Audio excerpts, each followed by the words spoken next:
Pnawn da bawb a chroeso i sesiynau adolygu Carlam Cymru. Bydd y sesiwn heddiw yn uned 3 a 4 ac yn cael ei gyflwyno gan fi, Miss Safon o Frwydr yng Nghaerdydd. Bydd y sesiwn yn para am tua 45 munud lle byddai yn cyflwyno y cynnwys perthnasol. Os oes gennych unrhyw gwestiynau yn ystod y sesiwn, defnyddiwch yr adran cwestiwn ag ateb ac fe wnawn ni ein gorau i'ch ateb i'ch cwestiynau chi. Fel y welwch chi, mae dolen yn yr adran cynnwys ag ateb. Os ydych chi'n hapus i adael eich enw a'ch cyfeiriad e-bost, byddwn ni wrth ein bodd yn cadw mewn cysylltu â chi mwyn anfon gwybodaeth atoch am ddigwyddiadau eraill yn y dyfodol. Gallwch glicio ar y dolen yn ystod y sesiwn.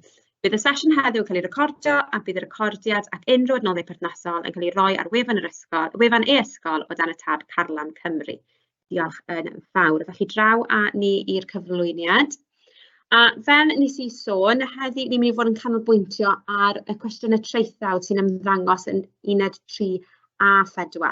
Okay? A dyma lle mae y cwestiynau gyda lot fawr o farges. Mae angen i ni sicrhau bod ni yn hyderus iawn yn y techneg ateb yma, ond hefyd wedi mireinio ar y technegau sydd gyda ni yn barod. Felly, fi wedi rhannu hwn gyda chi blwyddyn diwethaf, gyda blwyddyn 12, ond yr un fath o strwythur sydd angen i chi ddilyn.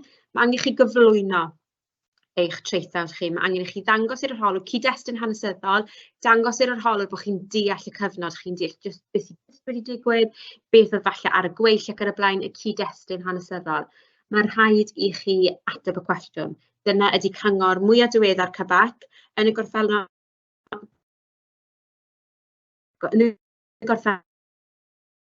maen nhw wedi argymell chi ato, ond yn y cwrs mwyaf diweddar nath nhw ddweud maen nhw'n disgwyl gweld bod chi yn mynegu eich safbwynt chi'n glir iawn wrth ddechrau y traethawd. Mae angen i chi sôn am y mater dan sylw. Mae angen i chi sôn am hyn yn cyd-destun y cysyniad allweddol, nid rhoi naratif, nid rheadru llwythi effeithiau, ond rhoi hyn yn cyd-destun yr cysyniad allweddol. Mae angen i chi i gyflwyno ffactorau eraill o fewn y cyfnod hanesyddol cywir. Nid ateb ar un llaw ar y llaw arall yw hwn, nid ateb gyda 2 ochr. Mae hwn yn lot yn fwy soffistigedig a wna i ddangos enghreifftiau i chi yn ystod y cyflwyniad yma. A mae rhaid i chi ddod i casglu'r cryf, ateb y cwestiwn a cyd-fynd gyda gweddill effeithiol. Yr un cyngor a nes i roi i chi ym mlwyddyn 12, ond mae angen bod ni'n mireinio pethau, mae angen bod ni'n sicrhau bod gyda ni mynediad i'r bandiau uwch. Felly, cyn cychwyn, fi jyst yn rhannu cwpl o nawr chi ar drywydd, mae hi'n chwefro'r nawr, so dylse bod chi yn dechrau meddwl am adolygu yn gyson o nawr tan yr arholiad. Cofiwch mae uned 3, un o'r unedau cyntaf, fyddwch chi yn eistedd arholiad allanol ynddi, felly mae amser yn prysur diflannu. Felly mae angen i chi ddechrau meddwl am sut i adolygu. Nawr y norm neu falle yr syniad cyntaf fydd ganddo chi bydd wrth gwrs mapio meddwl a sgwennu masnodiadau. Ac ydy mae rheina yn bwysig ac ydy maen nhw yn ffordd da o adolygu ar gyfer nifer o bynciau. Ond sy'n ni'n dadlau pan mae'n dod at uned 3 a'r cwestiwn traethawd yn uned 4, dyw'r naratif yna, cofio lot o ffeithiau, ddim yn mynd i fod mor fuddiol i chi. Mae angen i chi newid y ffordd i chi yn adolygu. So fi'n mynd i ddangos i chi cwpl o ffyrdd i ni'n adolygu ym Mroedern. A mae'n cadw ffocws y disgyblion ar y cysyniad allweddol, a'r syniad yma o pwyso mesur yn hytrach y syniad yma o naratif. Dyma popeth fi'n gwybod am Wilson, dyma popeth fi'n gwybod am Truman ac yn y blaen. Mae hwn yn adnodd rili da. Llwch chi wneud hwn, llwch chi mireinio ac addasu hwn os ych chi yn astudio uned gwahanol, ond fi'n ymwybodol bod o'n heleth o ddisgyblion yn astudio canrif yr Americanwyr. So newn ni ddefnyddio hwnna fel testyn ar gyfer ein gwaith ni yn y sesiwn hon. Felly, un o'r pethau sydd angen i chi fod yn ymwybodol ohoni ydy adran B. Nawr, pan ddeithat adran B, mae adran B yn heriol, achos mae'n disgwyl i chi sôn am 100 o flynyddoedd mewn 45 munud. Sôn am bob 10 awd, ond mae angen i chi ddechrau dod i gasgliadau o ran themau ac yn y blaen. Felly mae'r adnodd yma yn ddefnyddiol iawn ac mae'n adnodd adolygu defnyddiol iawn jyst yn gyffredinol. So chi'n mynd ati i nodi yr arlywyddion, so fan hyn fi roi Wilson ac yn y blaen, JFK, Lyndon B Johnson ac yn y blaen. Chi wedyn yn mynd ati nodi cyfnod hanesyddol nhw, nawr os ych chi'n gwneud uned arall, gallwch chi edrych ar unigolion blaenllaw neu unigolion dylanwadol. Bod gyda chi rhyw fath o ymwybyddiaeth y cyfnod hanesyddol nhw. Nawr, os ni ddim yn dweud bod yn holl bwysig bod chi'n gwybod 1913, 1921, ond mae rhaid i chi wybod yn fras lle maen nhw'n ymddangos, achos os yna'r cwestiwn yn gofyn i chi 1930 ymlaen, yn amlwg wedyn mae angen chi fod yn ymwybodol ydw i'n gallu sôn am y dyn yma, na fi methu sôn am y dyn yma. Wedyn llun, mae wastad pethau gweledol wastad o fydd i chi, falle bod yn teimlo falle bod gwastraff amser, ond bendant mae cymryd i ffwrdd o'r syniad o jyst enw i enw dyma'i llunau, jyst yn helpu gyda'r adnoddau adolygu. Wedyn, mae angen i chi ddechrau meddwl am y pwyso mesur. So fan hyn fi wedi gweud be nath y dros Americanwyr Africanaidd. Okay? A chi wedyn yn hytrach na cyflwyno llwyth o ffeithiau fi am Wilson, llwyth o ffeithiau fi am Eisenhower neu JFK ac yn y blaen. Chi'n mynd ati sôn gyda ffocws i'r fathau o gwestiynau bydd yn codi, beth nath e dros Americanwyr Africanaidd, beth yn union nath e dros Americanwyr Africanaidd. Ac wedyn chi'n mynd ati i drafod pa mor ddylanwadol, ac wrth gwrs mae eisiau chi i gyfnogi yr safbwynt yna gyda sawl rheswm gwahanol o ffaith ac yn y blaen. Felly, mae'r adnodd yma gymaint yn fwy defnyddiol i chi na map meddwl, achos mae'n cadw ffocws i chi yn adolygu pethau fel, gallwch chi drafod yn y pwysau mesur i'r cysyniad allweddol, gallwch chi newid pa mor ddylanwadol i chwyldroadol, i llwyddiannus, gallwch chi newid yn gyfan gwbl, ond yn y bôn yr un fath o beth chi'n ei chi'n cadw'r ffocws y sgiliau sy'n cael ei wobrwyo i chi. Dyw narratif ddim yn cael ei wobrwyo o ran marciau, mae'r gallu i drafod y cysyniad allweddol a gallu i pwyso mesur yn erbyn y mater dan sylw yn mynd i roi cyfle i'r arholwyr i wobrwyo chi. Ac felly mae hwn yn rhoi mwy o ffocws i chi pan ddeitha at adolygu. Adnodd arall i fi'n defnyddio, mae hwn hefyd jyst i helpu defnyddio y sgiliau o pwyso mesur, ydy bod chi yn llenwi y dabl yma. Unwaith eto, mae modd i chi addasu hwn. So, beth fath yn gyntaf, Gwerymdaeth Washington neu Selma, so dyna ydy adolygu neu profi eich dealltwriaeth chi o ran beth i chi'n meddwl o ran cyfnodau amser. So, yn y golwg yn gyntaf, chi'n dyfalu eich ateb chi, o fi'n credu trwy Gwerymdaeth Washington yr ateb. Yna chi'n mynd ati wirio, Gwerymdaeth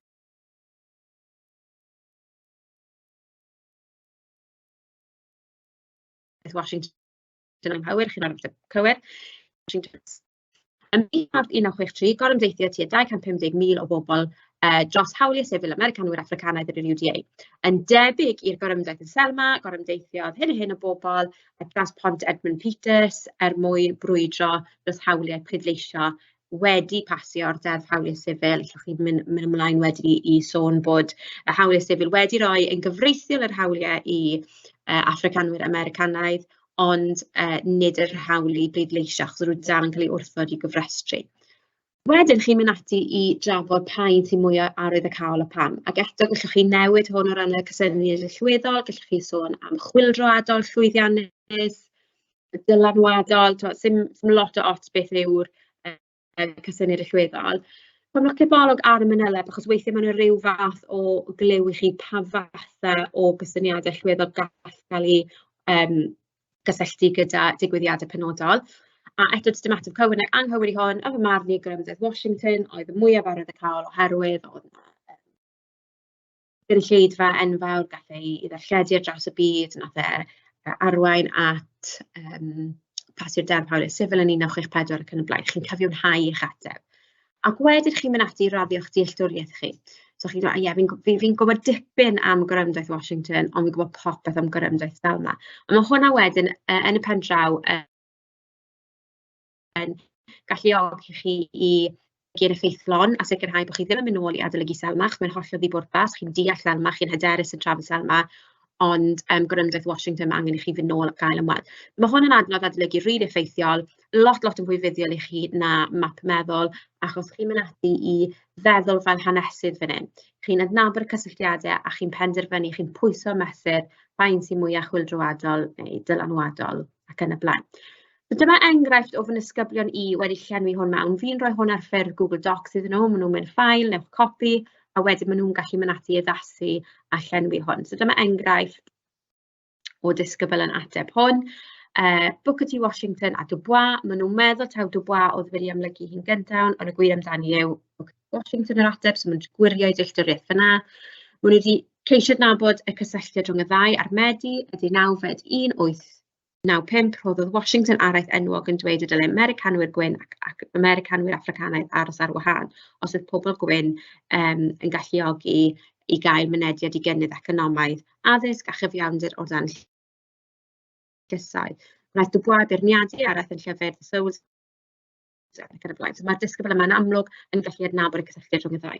Wedyn maen nhw'n mynd ati i benderfynu pa un sydd fwyaf pwysig, so mae'n mynd ymlaen i sôn, maen nhw'n credu Booker T Washington, a maen nhw'n cyfiawnhau ateb, a dyna beth sy'n bwysig fan hyn.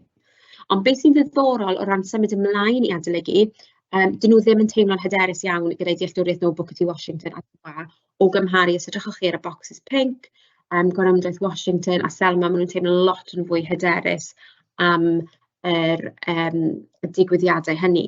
Felly petai Gwanwyn Washington yn ymddangos fel mater dan sylw, dyn nhw'n teimlo lot o fwy hyderus. Felly mae'n bwysig bod chi'n ffocysu wedyn ar adolygu Booker T Washington a Dubois rhag ofn bod nhw'n ymddangos fel mater dan sylw mewn cwestiwn adran A. Okay. So beth sy'n ni'n licio wneud? So mae rhain yn adnoddau, a fi'n hapus iawn i rhannu adnoddau Google Docs gyda chi ar y wefan Carlan. A os ych chi ddim yn astudio canrif yr Americanwyr, mae croeso mawr i chi newid rhain. Ond dyma'r fath o ffordd sy'n ni'n licio fel fy ysgyblion ni yn bendant adolygu yn hytrach na mapiau meddwl a nodiadau. Mae nhw'n ddefnyddiol i raddau, mae'n bwysig bod eich nodiadau chi'n llawn, ond yn bendant chi angen adolygu pam mae pethau'n ddylanwadol, beth nathon nhw dros Americanwyr Africanaidd, beth yw'r cysylltiadau rhwngddyn nhw, mwyn galluogi chi i bwyso a mesur a graddio yn erbyn y cysyniad allweddol.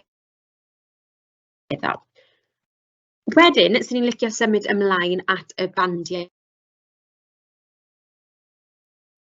Nawr te yn aml, ond mae disgyblion yn cwestiynu pam bod nhw ddim wedi cael mynediad i'r bandiau uwch. So be fi wedi mynd ati i wneud fan hyn, fi wedi aralleirio y bandiau. Yn y golofn canol mae dadansoddiad fi o'r cynllun ateb, ac yn y golofn hyn ar y dde mae geiriad cyfa. So bys ni'n dweud bod hwn yn falle y bit canol yma yn fwy addas ar gyfer eich dealltwriaeth chi. Wnawn ni ddechrau gyda band 4. Nawr, fi wedi rhannu band 4 mewn i ddau rhan, ni'n gorfod band 4 a band 4+.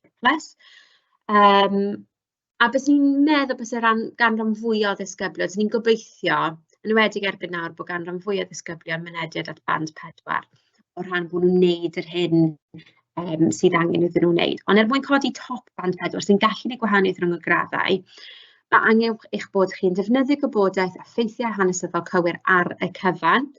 Sylwch, yn band 5, defnyddio gwybodaeth a ffeithiau hanesyddol cywir, so dyna un o'r gwahaniaethau. Cynnig nifer o ffeithiau, dyddiadau ac ystadegau hanesyddol.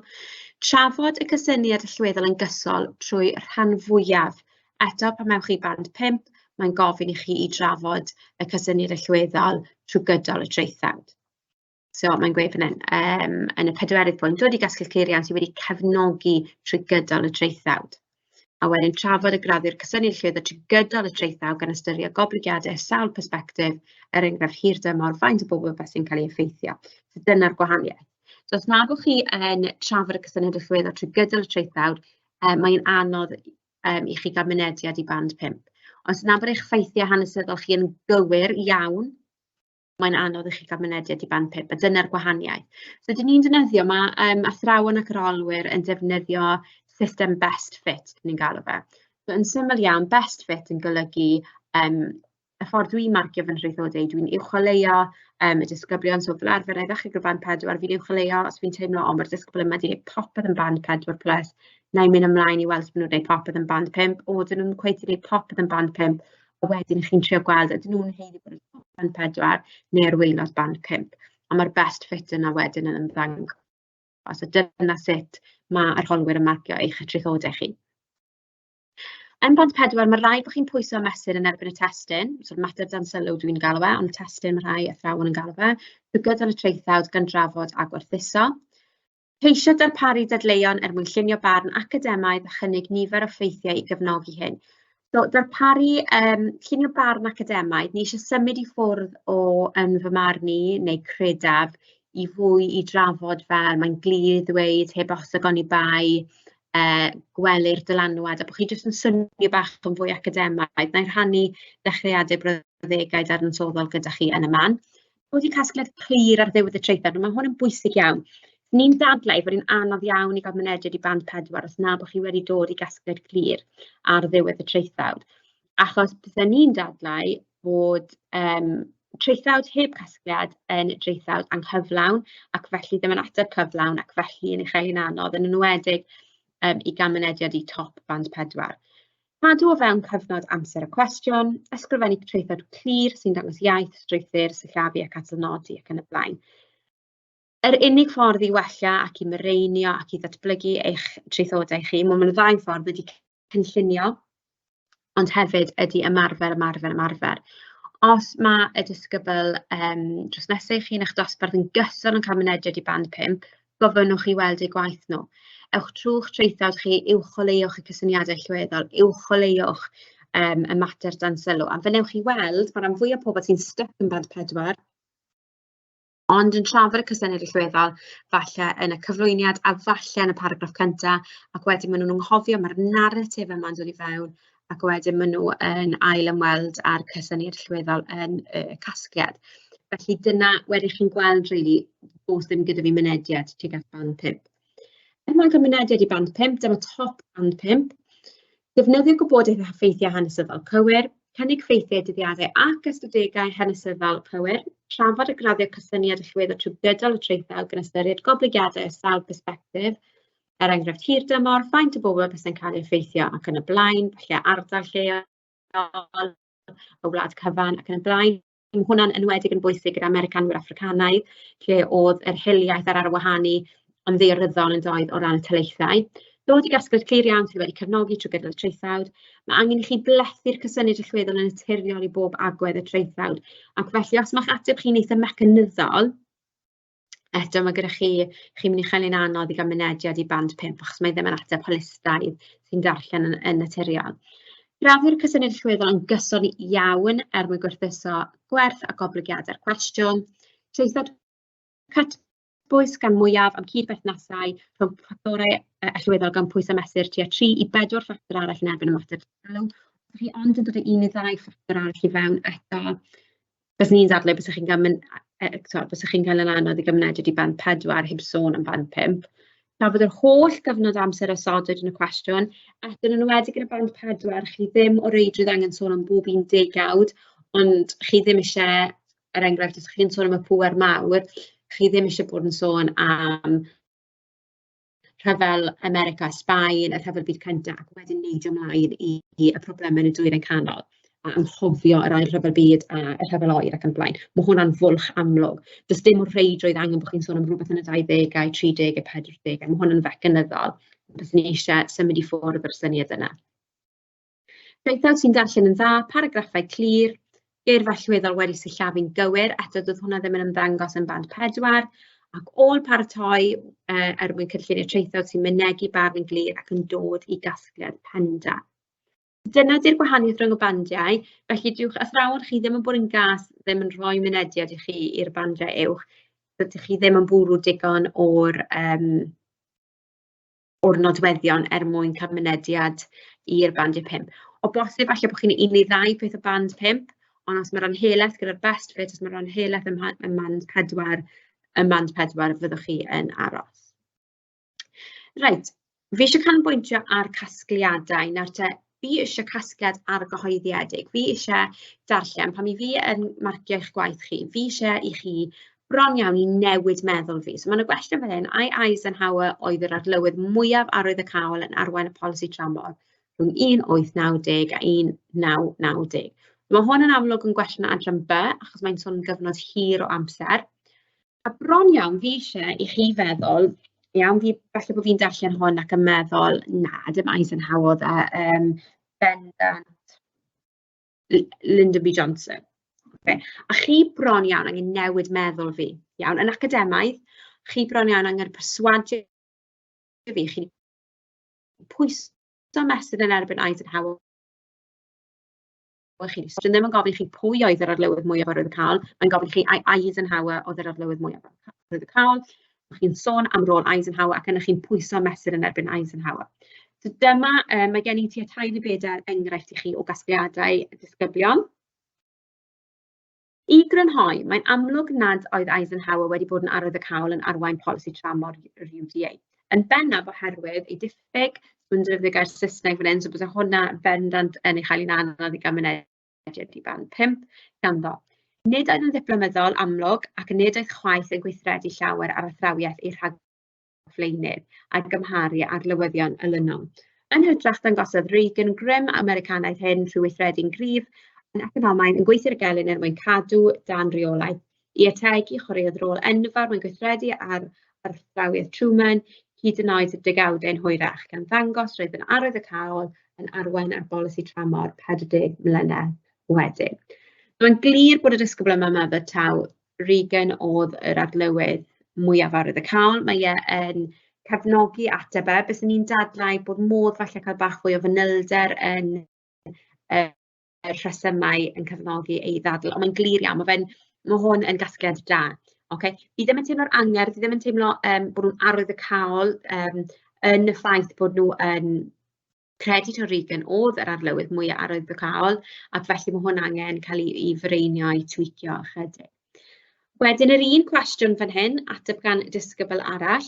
Buaswn ni'n dadlau mai polisi tramor Nixon, ers ni'n licio chi i gadw ffwrdd o'r fath o buaswn ni'n dadlau, bys yn well i ddweud mae'n glir neu gellir dadlau neu heb os y gongredig ac academaidd na buaswn ni'n dadlau. Ond ta waith, buaswn ni'n dadlau mai polisi tramor Nixon oedd y polisi mwyaf arwydd y cael yn ystod y rhyfel oer oherwydd bwriad y polisïau oedd i ddod â'r rhyfel i ben.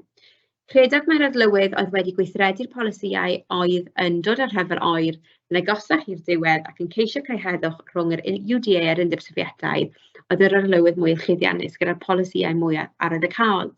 Roedd bwriadau Nixon yn wahanol iawn i fwriadau polisïau Eisenhower a Nixon daeth agosaf at ddiwedd y rhyfel oer. Felly, nad oedd polisi Eisenhower neu llafol yn yr un modd o Reagan, nid oedden nhw chwaith mor effeithiol na'r rhesymegol a polisïau Nixon.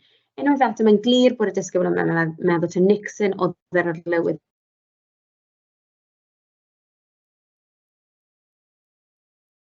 mwy hawl yn ystod rhyfel yn debyg i cwestiwn yma, adran ach, ond yn sôn am gyfnod y rhyfel oer. Unwaith eto, pwyso mesur yn erbyn Eisenhower a esbonio pan, yn eitha clir pan bod nhw'n meddwl bod Nixon yn arlywydd mwy arwydd y cael. Wedyn, na dyw hwn ddim yn gwestiwn canrif yn Americanwyr, ond o'n i eisiau cadw hwn i fewn jyst i ddangos i chi y fath o gasgliadau ni'n gweld o hyd ac o hyd. Na roi chydig o funudau i chi ddarllen hwn, okay? A na i stopio chi yn y man, a fi'n siŵr newch chi yn sydyn iawn deall pam fod y casgliad yma. A fi'n gwybod bod e'n diflannu oddi ar y sgrin, ond oedd yr casgliad ei hun 2 waith beth ych chi'n gweld. So, heblaw am maint y hyd y casgliad, beth ydy'r broblem gyda'r casgliad yma. So, a'i torri ar Rufain oedd y newid crefyddol mwyaf chwyldroadol rhwng 1559 a 1547. A na i adlu chi ddarllen hwn yn unigol.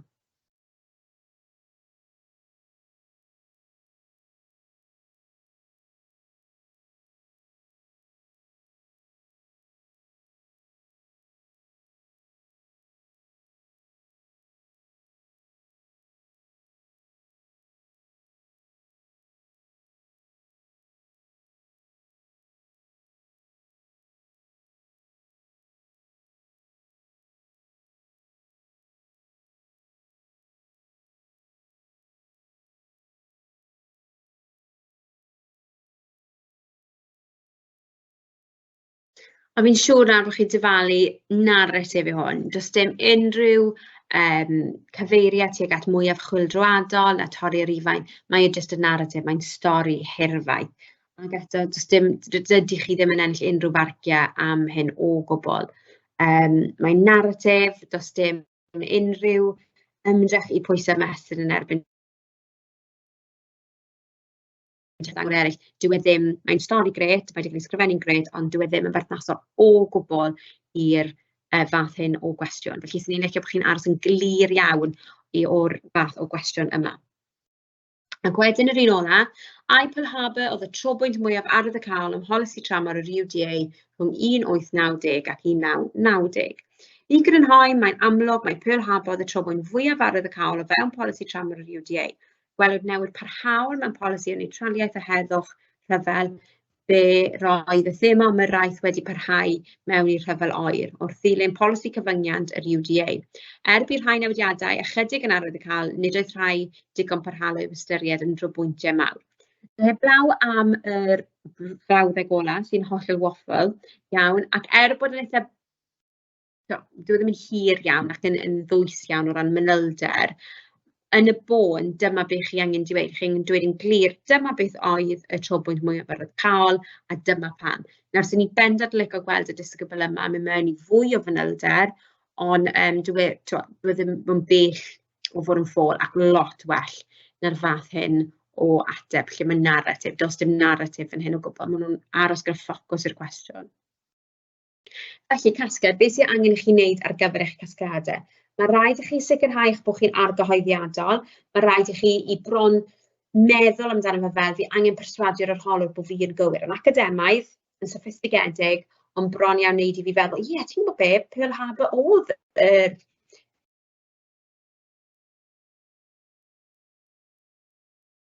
newid mwyaf arwyddocaol ym mholisi tramor. Debygol beth yw'r cwestiwn mor specific o Pearl Harbour yn ymddangos yn adran B, ond mae'n bosib. Crynhoi, gan gyfeirio at y mater dan sylw. Fel mae'r disgybl yma wedi wneud, ceisiwch crynhoi o ran cyfeirio at y mater dan sylw, a newch yn siŵr bod e'n cyd-fynd gyda'r cyflwyniad. Peidiwch dweud bod na nid Pearl Harbour oedd bendant cytundebau SALT 1 a 2, neu cytundeb Helsinki oedd mwy o chwyldroadol, a wedyn erbyn y diwedd penderfynu mai Pearl Harbour oedd e. Mae rhaid bod yn un ateb cyflawn. Chi'n gweld yn eich pen chi, fi'n siŵr, sy'n ni'n licio chi beidio, ond fi'n siŵr bod chi'n gweld fel cyfres o baragraffau, ond i ni fel pobl sy'n marcio eich gwaith chi'n gweld fel un ateb cyflawn, sicrhau bod chi'n ymdrin y cwestiwn fel un ateb cyflawn. Dyma ydy strwythur i chi. Os ydych chi'n eich hael anodd i cymunedau i band 4, dyma'r fath o beth sydd angen i chi ddilyn. Mae hwn yn ateb fecanyddol ydy. Mae hwn yn ateb sydd yn cyfyngu ar eich gallu chi i ateb pethau ydy. Mae'n cyfyngu ar eich gallu chi i ateb yn holistaidd ydy. Ond mae yn rhoi rhyw fath o sgerbwd i chi. Ni'n ceisio sgoi sgerbydau yn lefel A, achos dyle bod chi'n ddigon soffistigedig i gallu ateb. Mae rhai disgyblion jyst yn colli ffocws yn gyfan gwbl ac yn mynd lawr y trywydd narratif. Ac os ydych chi'n un o'r disgyblion hynny, mae rhaid falle bron iawn mynd nôl i'r cam cyntaf a dechrau gan ddefnyddio sgerbwd a wedyn ceisio bron iawn gadael y sgerbwd yma mwyn sicrhau erbyn a marfer bydd hwn. Os na bod gennych chi mynediad band 4 nawr, mae rhaid i chi marfer. Dechreuwch gyda hwn ac yn raddol bach symudwch yn fwy pell wrth y sgerbwd yma, ond gan sicrhau bod y sylfaen yn aros yn debyg.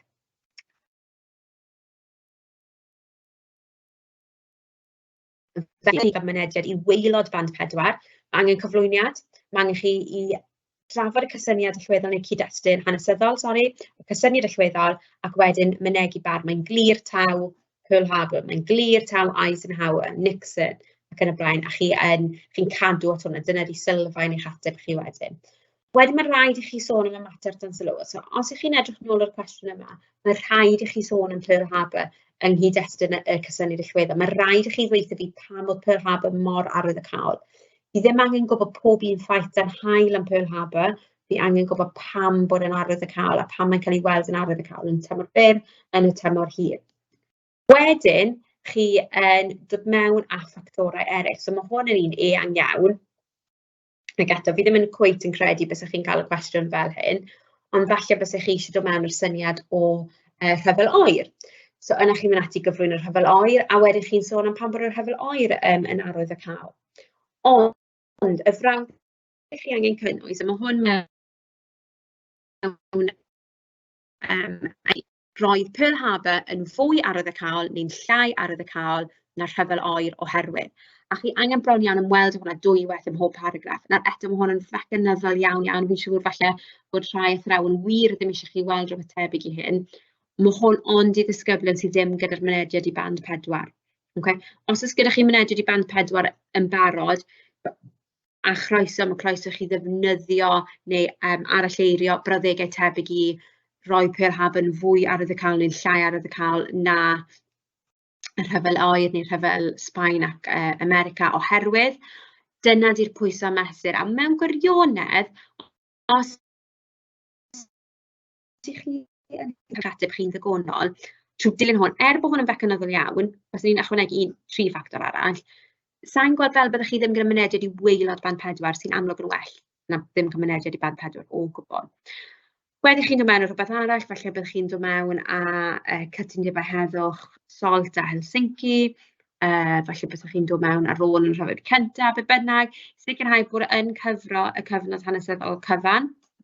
Yr un fath o beth, roedd cytundebau heddwch Helsinki a Salt 1 a Salt 2 yn fwy arwyddocaol neu llai arwyddocaol na Pearl Harbor oherwydd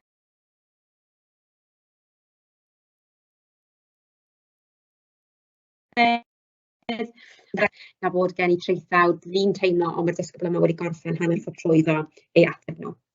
Okay? Chi'n gwybod, dydw i ddim yn mynd i eistedd fan hyn a dweud chi mae'n rhaid i chi sgwennu 3 tudalen o leia os chi moyn band 4, neu 6 tudalen os chi moyn band 5. Chi'n gwybod pa mor gryno a pa mor gywir chi'n gallu ysgrifennu, chi'n gwybod pa mor ddadansodol allwch chi fod, a chi'n gwybod pa mor gyflym allwch chi sgwennu. Okay? A dyna'r peth pwysig, ac eto ymarfer, a pan dwi'n sôn am ymarfer, mae disgwyl bod chi'n rhoi 45 munud ar y cloc, neu chydig yn fwy os oes gyda chi amser ychwanegol, a bod chi yn ymarfer beth sydd yn bosibilrwydd i chi o fewn eich gallu chi a'ch gallu chi ysgrifennu'n gyflym. Mae'n rhai disgyblion yn gallu sgwennu hynod o gyflym, a mae'n gret. Okay? Mae rhai disgyblion ddim, a mae rhaid mireinio wedyn eich ateb chi o gwmpas hynny. Nawr, dechreuadau brawddegau dadansoddol, sy'n ni'n licio gweld, tra nes chi'n sgwennu traethawd i'ch athro neu eich athrawes chi, argraffwch rhain, sgwennwch rhain, a triwch defnyddio bob un o'r rhain yn eich traethawd chi. Diolch ymarfer bron yn hyfforddi eich hunain i feddwl yn ddadansodol ac i sicrhau bod gyda chi mynediad i'r bandiau uwch. Dyle bod hwn yn rhywbeth yn naturiol pan ddeitha at yr arholiad yn yr haf, achos bod chi wedi ymarfer nhw gymaint. Yn wahanol i, mae'n deg i ddweud, rhaid ystyried effaith, wrth ystyried dylanwad, wrth gwrs rhaid cofio, yn bendant gweld y canlyniadau hir dymor tymor byr, yn bwysig iawn oherwydd, gweld nifer mawr ar raddfa bach, gweld effeithio am flynyddoedd maith. Roedd Pearl Harbor, enghraifft, heb os yn drobwynt, roedd dylanwad Eisenhower yn enfawr o'r bolisïau neu penderfyniadau. Gellir dadlau bod hyn wedi effeithio'n sylweddol ar polisïau tramor neu ar polisi ymyrraeth neu cyfyngiant America. Okay? Dylse bod chi'n defnyddio hwn yn pob un traethawd ac wrth gwrs byddwch chi'n sgwennu llwyth i'r draethodau pan ddeitha at yr arholiad a dylse bod hyn yn naturiol iawn i chi. Byddai'n munud i chi fan hyn, chi'n naill ai gopio ein lawr neu cymryd screenshot ohonyn nhw mwyn i chi ddefnyddio. A fi'n addo i chi, os newch chi ddefnyddio'r dechreuadau brawddegau dadansoddol yma, bydd eich traethawd chi o safon yn uwch.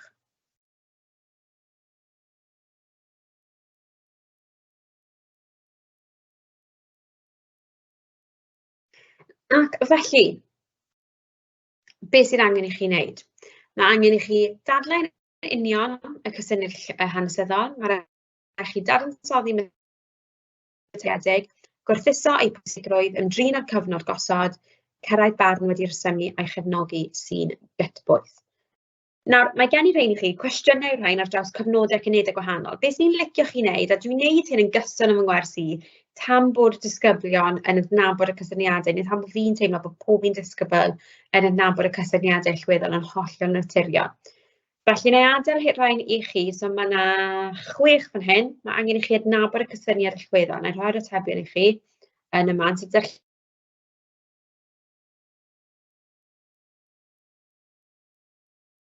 llenwch nhw ar dan y cwestiwn.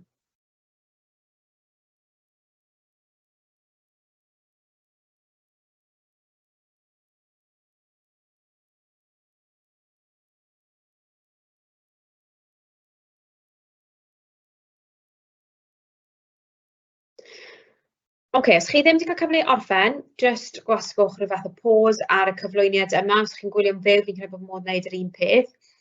So, y cwestiwn gyntaf, y dylanwad mwyaf ar agwedd y llywodraeth tuag at sblodi a chrwydraeth a ofyn trosedd yn y cyfnod trafodwch. Y dylanwad mwyaf, so pa mor ddylanwadol, dyna beth chi angen fod yn traddodi. I ba raddau oedd grym cynyddol y Senedd yn cynrychioli datblygiad mwyaf arwydd y cael mewn gwleidyddiaeth y llywodraeth y cyfnod, yn amlwg mwyaf arwydd y cael. I ba raddau rydych chi'n cytuno mai twf trefydd y datblygiad mwyaf arwydd y cael yng Nghymdeithas ac Economi Cymru a Lloegr, eto mwyaf arwydd y cael. A'i galw yn lywodraeth gref yng Nghymru oedd yn bennaf gyfrifol am y deddfau uno yn y bennaf gyfrifol. Pa mor llwyddiannus oedd y goron yn delio gyda bygythiad y brotest o gwrthryfel yn y cyfnod. Llwyddiannus iawn, llwyddiannus yn hir dymor tymor byr dyna ydych cysyniad y llwyddol chi, ac i ba raddau gallwch dweud mae gyrfa Thomas Cromwell oedd dylanwad pwysicaf ar newidiadau mewn gwleidyddiaeth a llywodraeth yn ystod y cyfnod. Dylanwad pwysicaf wrth gwrs ydy'r cysyniad y llwyddol. Nawr, beth sydd angen i chi osgoi, a dyle bod eich athrawon chi yn drilio chi ar rhain, os na, dyle bod chi'n ymwybodol ohonyn nhw. Rhestru, naratif, alw i gof, ymrediad y ffactorau digwyddiadau neu datblygiadau. Os ydw i eisiau gwybod beth ddigwyddodd yn Pearl Harbor neu agor llyfr, nid dyna'r sgil maen nhw'n gofyn i chi fan hyn. Maen nhw'n gofyn i chi bwys y mesur ac ystyried y cysyniad y llwyddol. Atebion strwythuredig iawn sy'n rwystro yr ymgeisydd i allu resymu'r hyn sydd o'i blaen. 2 hanner traethawd o blaid ac yn erbyn, fi wedi sôn am hyn o blaen, mae disgyblion wneud o hyd ac i hyd. Fi'n meddwl bron iawn i wedi hyfforddi chi'n rhy dda yn tygau. Yn enwedig mewn pynciau fel adgref, a mae hefyd yn ymddangos yn hanes. Hanner y sôn am un peth, hanner arall yn sôn am materion eraill, nid dyna beth maen nhw'n gofyn. Step up fan hyn, gyda blwyddyn 40. Cyfres o is-farnau am ddigwyddiadau ac ymdriniaeth rhannol neu gyfyngedig. Dyna'r pethau ni angen osgoi. Yn enwedig am blwyddyn 40, dyle bod chi yn eitha hyderus yn gallu adnabod bod rhain yn bethau ni ddim eisiau gweld yn eich traethodau chi. Mae gen i nawr, mae gen i rhyw 5 munud bach cyn cwblhau. Mae gen i fan hyn traethawd da, nid traethawd perffaith o bellffordd yn traethawd da. A sy'n ni'n licio bod ni'n mynd ati, na rhannu y traethawd yma yn ei gyfanrwydd gyda chi. Ond sy'n ni'n licio bod ni'n mynd ati i ddadansoddi y traethawd yma, bod ni'n tynnu fe i ddarnau, bod beth sy'n ddaw, beth sy'n angen gwella ac yn y blaen, okay? I weld beth ydy cryfderau yr cyflwyniad yma. Felly, Kennedy oedd yr arlywydd mwyaf... Kennedy oedd yr arlywydd mwyaf dylanwadol yn y frwydr dros hawliau sifil. Okay? Mae hwn yn awgrymu, bod hwn yn gwestiwn eitha gwan, mawr obeithio bod Quebec ddim yn rhoi y cwestiwn yma. Dyn ni'n gwybod y cwestiwn adran byw hwn, achos does dim cyfyngiad ar amser bach. Ond eto, gallu nhw anwybyddu'r cyfnod hanesyddol yn gyfan gwbl os maen nhw'n meddwl dylsech chi wybod beth ydy'r cyfnod, so gallu nhw gweud y rhyfel oer yr enghraifft, neu y cyfnod y niwtraliaeth ac yn y blaen. So mae disgwyl weithiau chi wybod beth ydy'r cyfnodau hanesyddol. Mae llawer yn ystyried Kennedy fel un o arlywyddion mwyaf dylanwadol o ran ei rôl yn gwella hawliau sifil i Americanwyr Africanaidd. Bu nifer o resymau tu ôl i hynny, yn bennaf mi wnaeth gwahardd cyfleusterau ar wahân ym mis Medi 1961 ar ôl embaras achos y triniaeth pobl gwyn tuag at teithwyr rhyddid iddo. Dangosodd hefyd cefnogaeth tuag at Martin Luther King gan addo i'w graig ei ryddhau o'r carchar. Mae gweithredodd arlywyddion eraill yn herio pa mor dylanwadol oedd Kennedy. Roedd Truman hefyd efo rôl arwydd y cael wrth iddo tynnu sylw at anghyfiawnder oedd Americanwyr Africanaidd yn wynebu. A roedd yn ymwybodol iawn o'r rhaniadau yn y blaid democratau. Nawr, fi'n gallu gweld yn glir iawn bod y disgyblion yma yn glyfar iawn ac yn deall eu gwaith, nid dyma beth sy'n ni'n licio gweld mewn cyflwyniad.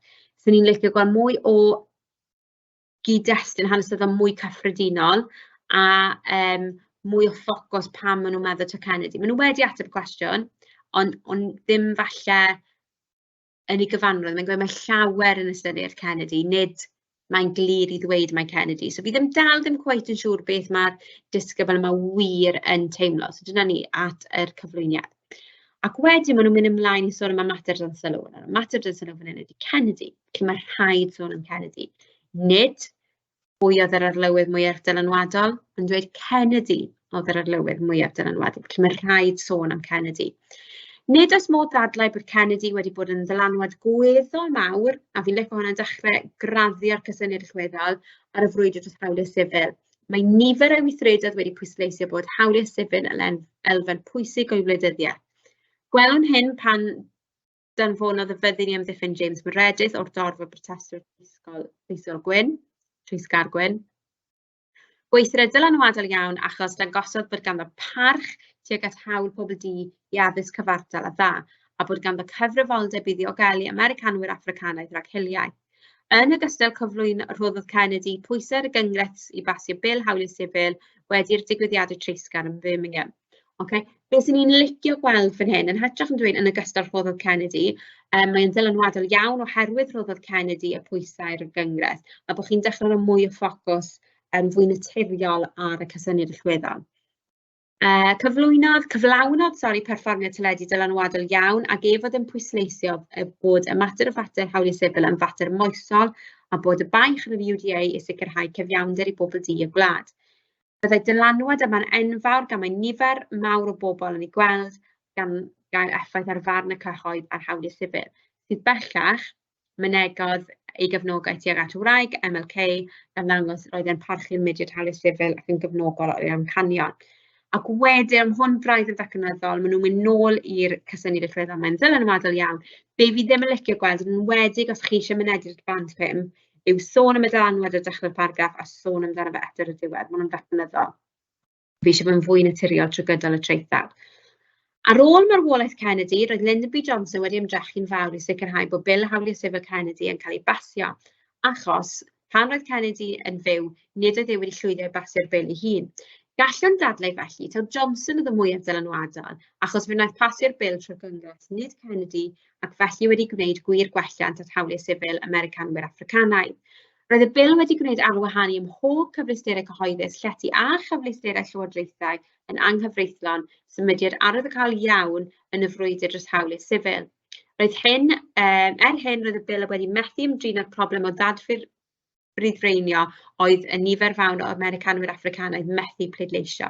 Mae'n mynd ymlaen wedyn i sôn am Johnson, sy'n wych dwi'n mewn ffactor arall, ond mi dal ddim cweit yn siŵr pwy yn union mae'r disgybl yma'n credu oedd yr arlywydd mwyaf arwyddocaol.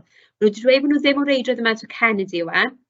Nhw wedi dechrau sôn am Lyndon B Johnson, ond fi ddim yn teimlo yr argyhoeddiad yna o LBJ oedd e, neu Kennedy oedd e, fi dal ddim yn siŵr.